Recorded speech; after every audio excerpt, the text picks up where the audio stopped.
Muy buenos días, señoritas de los Sagrados Corazones. El día de hoy vamos a trabajar un tema muy importante en relación al reino de las plantas. El día de hoy vamos a trabajar el reino de las plantas. Bueno, a cargo de mi persona, profesor Marco Antonio Flores Blanco, y el área de ciencia y tecnología. Muy bien, empecemos. Primero vamos a ir recordando algo que ya hemos revisado anteriormente, ¿verdad? En relación a lo que son los reinos que hemos este, revisado. Por ejemplo, ¿te acuerdas de un reino donde no hay células, donde no hay seres vivos y que actualmente, por ejemplo, está ocasionando muchos problemas? Es el reino de los virus, ¿verdad? ¿Te acuerdas que habíamos visto esto, el reino de los virus? Ahí tenemos un bacteriófago, un adenovirus, el virus de la inmunodeficiencia humana, no virus. Un segundo reino que habíamos empezado a revisar es el de las bacterias, el reino arqué y el reino monera. Ahí tienes bacterias redondas, los cocos, bacterias alargadas, los bacilos, los espirilos, los vibrio, ¿verdad? Otro reino que hemos estudiado también, recordarás, es el reino protista, donde están los protozoarios. Por ejemplo, ahí tenemos una ameba, un paramecio, una euglena. Y en este reino protista también están las protofitas, las algas marinas, eulenofita, crisofita, pirofita, santofita, feofita, rodofita, que ya hemos estudiado también. No te vas a olvidar esos nombrecitos. Y un último reino que revisamos es el reino de los hongos. ¿Te acuerdas de los champiñones, las trufas, el hongo penicillium, del cual Alexander Fleming sacó la penicilina, las levaduras, etcétera, ¿no? Que también lo hemos estudiado. Entonces, de todos estos siempre toma apuntes, recuérdalos bien porque son importantes, porque nos ayuda a entender cómo son los reinos posteriores. Continuemos. Por ejemplo, para podernos ubicar mejor, vamos a ver un video de introducción a lo que es el reino de las plantas. Tómale mucha atención.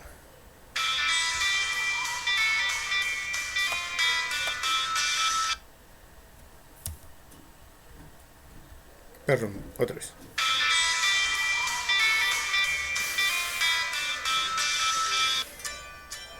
Hola amigos, bienvenidos a un nuevo vídeo de Happy Learning.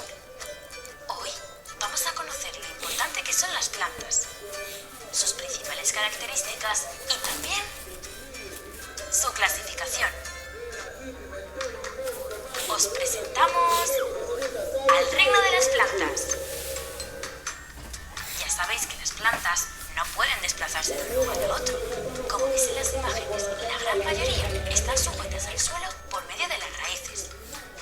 Pero al igual que todos los seres vivos, cumplen las funciones vitales. Es decir, nacen, crecen, se relacionan, se reproducen y mueren.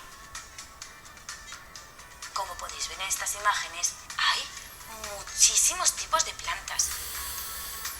Pero, ¿sabéis cuántas especies hay? Pues según los científicos hay aproximadamente 9 millones de especies diferentes. Algunas enormes, como este árbol, capaz de dar sombra a más de 100 personas a la vez. Otras pequeñísimas, como esta diminuta flor. Pero todas ellas, por muy diferentes que sean, tienen algo en común. Son capaces de fabricar su propio alimento.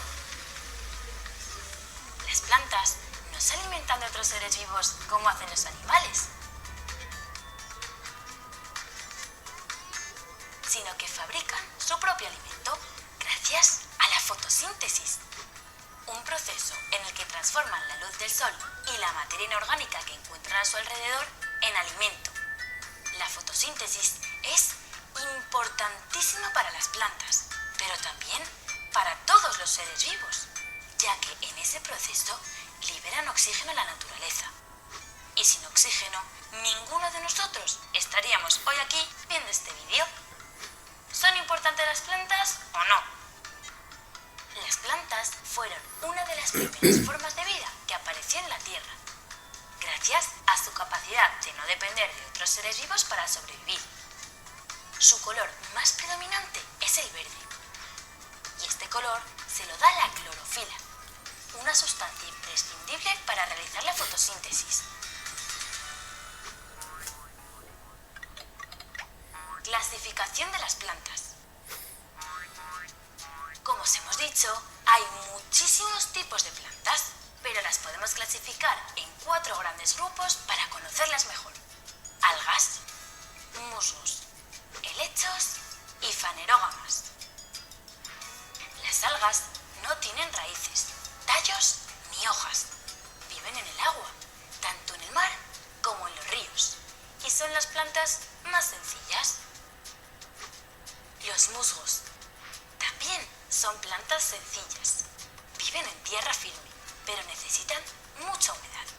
No tienen raíces para absorber el agua del suelo, por lo que viven en lugares muy húmedos y sombríos. Los helechos son plantas superiores y su cuerpo se divide en raíz, que es por donde absorben el agua del suelo, tallo, que es por donde circula ese agua, y hojas, que crecen desde el tallo hacia arriba. Los helechos también viven en lugares húmedos. Las fanerógamas, a pesar del nombrecito que les han puesto, son las plantas más comunes, ya que son las que se reproducen mediante flores. Son plantas superiores y sus cuerpos están divididos en raíces, tallos y hojas.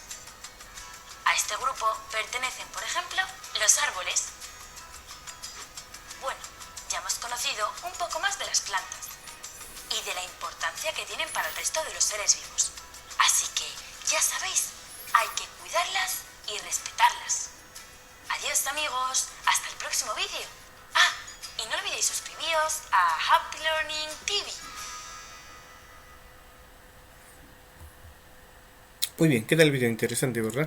Te da una idea que ya conoces respecto a la importancia de las plantas, básicamente en el sentido de que hacen fotosíntesis y gracias a eso hay oxígeno en el medio ambiente. Gracias a eso son los iniciadores de las cadenas alimenticias en un ecosistema. Entonces, importantísimo el estudio de las plantas. Bien, vamos a empezar entonces con lo que se refiere a las características de las plantas.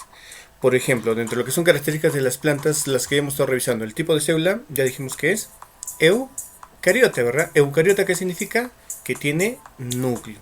A ver, vamos a ayudarnos con el puntero. Aquí está. Entonces decía, eucariota. Eu significa verdadero, carionúcleo, verdadero núcleo. Gracias a que tiene membrana nuclear. La membrana nuclear también se le llama carioteca. Ahora, todas las plantas son pluricelulares. Todas están hechas por muchas células. ¿Y qué van a formar? Tejidos. Como el tejido meristemático, como los tejidos parenquimáticos, colénquima, xilema, floema, etc. Que ya los estudiaremos. Respecto a la nutrición, está de más indicar que las plantas son autótrofas porque hacen la fotosíntesis, elaboran su alimento a partir de sustancias inorgánicas. Pero un pequeñísimo grupo de ellas son mixótrofas. ¿Qué significa? Que hace fotosíntesis, pero también come. ¿Quiénes están acá? Las plantas carnívoras. Y finalmente la reproducción. En las plantas hay estos dos tipos de reproducción, asexual y sexual. E incluso las plantas tienen alternancia de generaciones. ¿Qué significa eso? Que un tiempo en su vida se reproduce de manera sexual y otro tiempo en su vida lo hace de manera sexual. O sea, las dos formas de reproducción lo alternan. Eso se llama metagénesis. Bueno, ahí tienes una planta carnívora. Dentro del reino planetario son las únicas mixótrofas, como ya te dije, hacen fotosíntesis, pero también comen. Muy bien, entonces esto dentro de lo que son las características del reino Plantae. Continuemos. Ahora, en lo que se refiere a su clasificación, en el video he visto una clasificación, hay varias formas de clasificarlas. Nosotros tomaremos en cuenta su evolución. Según la evolución, cómo las plantas podemos clasificarlas. Por ejemplo, vamos a hablar de aquellas plantas que no tienen flor y aquellas plantas que sí tienen flor. Entonces ese es el criterio, plantas sin flor y plantas con flor. Ahora, dentro de las plantas que no tienen flor, vamos a hablar a su vez de dos grupos. Uno primero que te mencioné en el video, que son los llamados musgos, que crecen por ejemplo en zonas húmedas. Ahí tenemos a las briófitas. Y un segundo grupo, por ejemplo, que hablamos de las que crecen también en zonas húmedas, pero son un poquito más grandes que las anteriores, que son las pteridofitas. Ahí encontramos a los helechos. Dentro de las plantas con flores, ¿a quién podemos mencionar? Si ves este arbolito, ¿no?, que te recuerda a lo que es Navidad, todos los árboles que has visto y conoces pertenecen a este grupo, que son las llamadas gimnospermas. Y un segundo grupo, que son las más prolíficas en nuestro planeta, las más evolucionadas, que son las angiospermas. Entonces, si alguna vez te regalan flores, te están regalando plantas angiospermas, porque las flores pertenecen a ese grupo. Algo más. A estas plantas sin flor, llamadas briófita y pteridófita, también se les conoce con el nombre de criptógamas. Cripto significa oculto, gamos unión. O sea, ¿a qué se refiere? Esto está referido a que no se observa sus órganos sexuales a simple vista. Tienen órganos de reproducción, sí, pero a simple vista no se observa. En cambio, las plantas con flor sí se visualiza sus órganos reproductores. A eso se le llama fanerógama. Fanero visible, gamos unión. Unión visible. Bien, esto en lo que concierne a la clasificación. Veamos ahora el primer grupo de lo que son las plantas sin flor. Veamos a las briófitas. La palabra brío significa musgo. La palabra fita significa planta. Plantas musgo, por decirlo así. Estas plantas son plantas muy pequeñitas, miden 1 centímetro de tamaño, viven en lugares muy húmedos, con bastante sombra, el sol las mata. Y estas plantitas que ves aquí, tienen lo que te mencioné hace un momento, reproducción asexual y reproducción sexual al mismo tiempo, pero en diferentes etapas de su vida. ¿A qué me refiero? Primero veamos las partes. Toda esta parte de acá, que son los filoides, el cauloide, los rizoides. Estas plantas se les llama talofitas. ¿Por qué? Porque no tienen todavía tejidos diferenciados. Por lo tanto, no tienen raíz, no tienen tallo, no tienen hojas. Pero tienen algo similar que se llaman filoide, cauloide y rizoide. Esto que ves acá se llama filamento. Y esto de acá arriba es la cápsula con su cofia. Y esta cosita es la que va a liberar unas pequeñas como semillitas, pero que no son semillas, sino son las llamadas esporas. Y cada uno de estos, cuando cae al suelo, genera una nueva plantita o un nuevo musgo en este caso. Ahora, lo que te decía, tiene ciclo esporofito y gametofito. Esporofito es esto, lo que estás visualizando en la parte aérea. Pero cuando libera las esporas y caen al suelo, en el suelo van a crecer esta sección que se llama el gametofito, en donde se generan las partes sexuales, masculina y femenina, que al fecundarse generan nuevamente al esporofito. Luego el esporofito libera esporas, otra es el gametofito. El gametofito se reproduce, otra es el esporofito, y se repite, y se repite, y se repite. Dentro de estos dos formas de reproducción, la que predomina en el caso de las briófitas es el gametofito. ¿Qué significa eso? Que dentro del ciclo de vida de una planta de este tipo, la mayor parte del tiempo existe el gametofito. El esporofito aparece, claro, pero más vive el gametofito. Ahí tenemos al musgo, como ya te expliqué. Ahí tenemos a las llamadas hepáticas, ¿no? Son plantitas curiosas, muy raras, pequeñísimas, pero que por evolución son las que colonizaron nuestro planeta.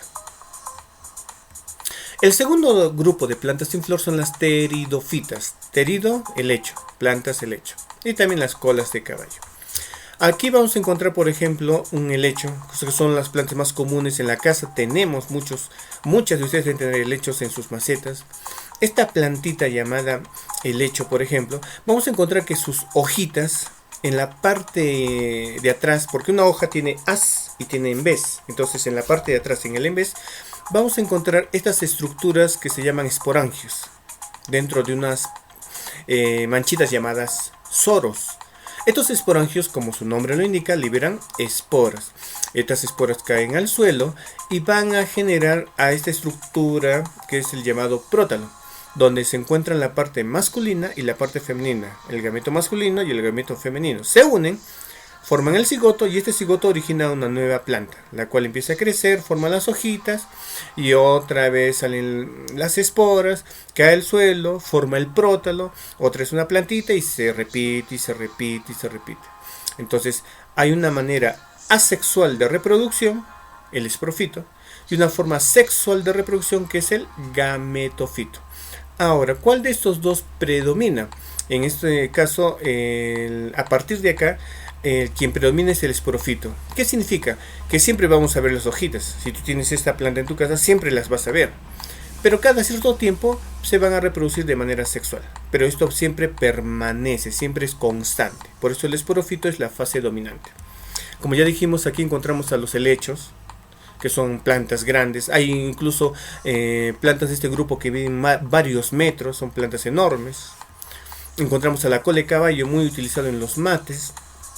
Entonces, esto en relación a las llamadas pteridofitas. ¿Alguna pregunta? ¿Alguna duda? Ya lo vemos por el día jueves o en el claro. Entramos al segundo grupo de las plantas que sí tienen flor. Y ahí hablamos de las gimnospermas. Esperma significa semilla.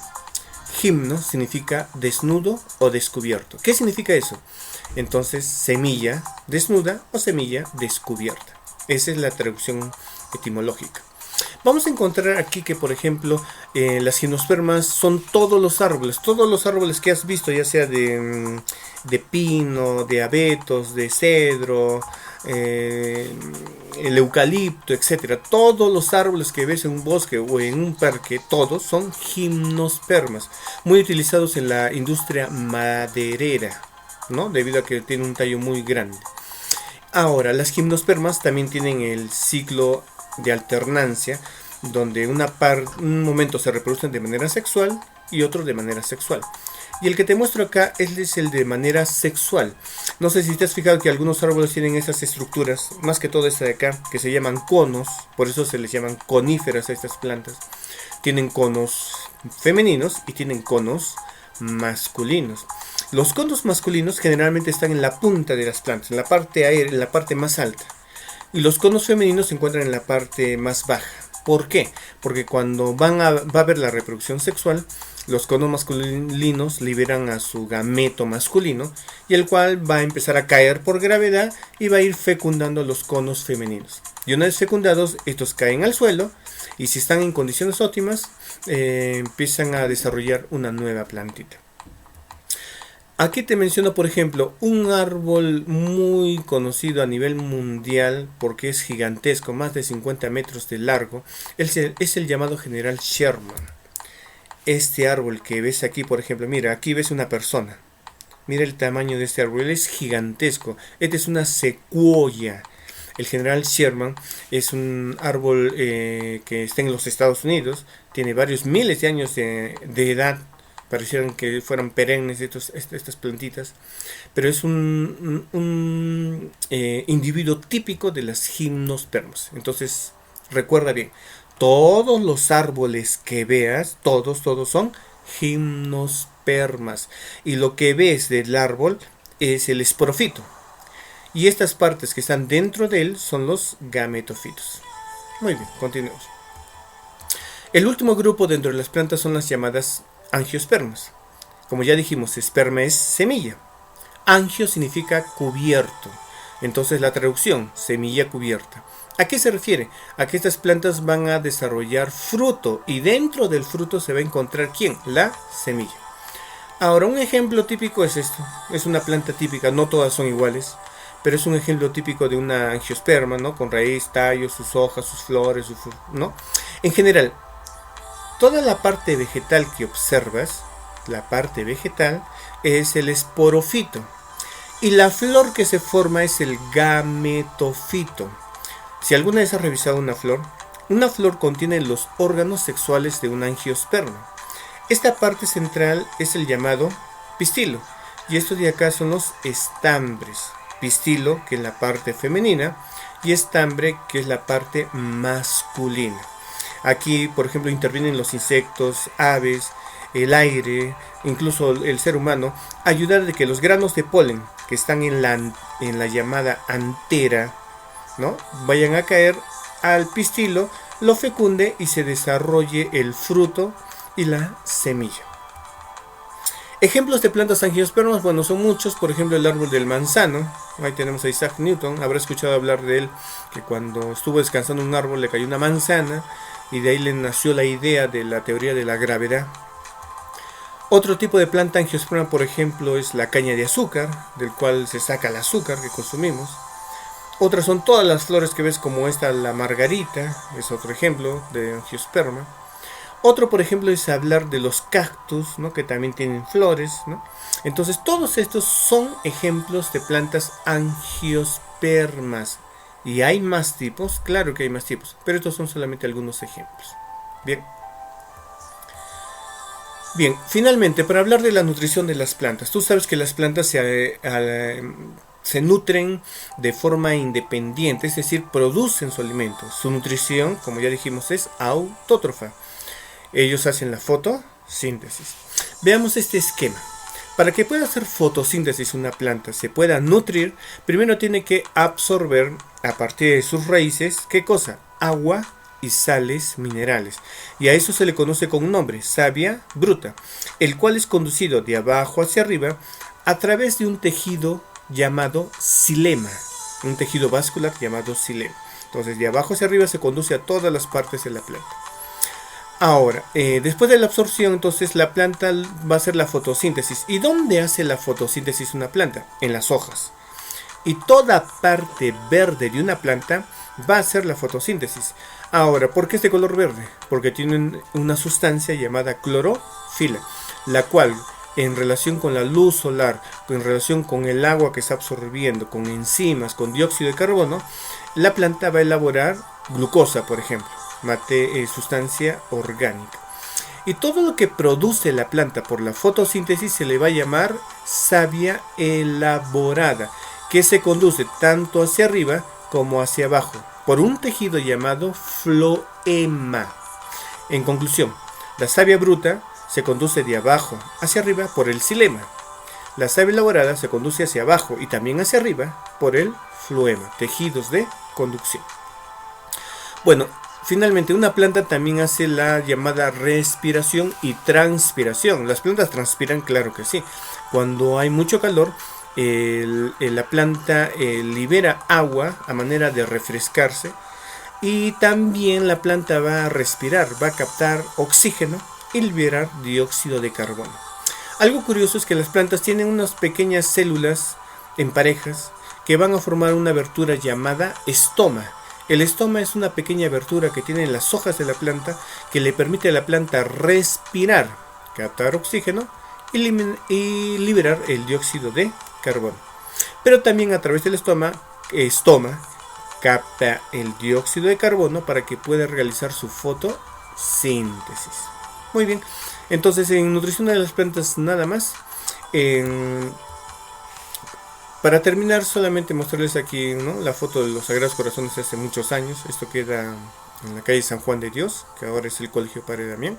Antes trabajaban ahí en los colegios de los Sagrados Corazones. Y bueno, dejarles esta frase para el día de hoy. Grabad esto en vuestro corazón. Cada día es el mejor del año. Que el Sagrado Corazón de Jesús y María nos cuide mucho. Nos estamos viendo y hasta la próxima.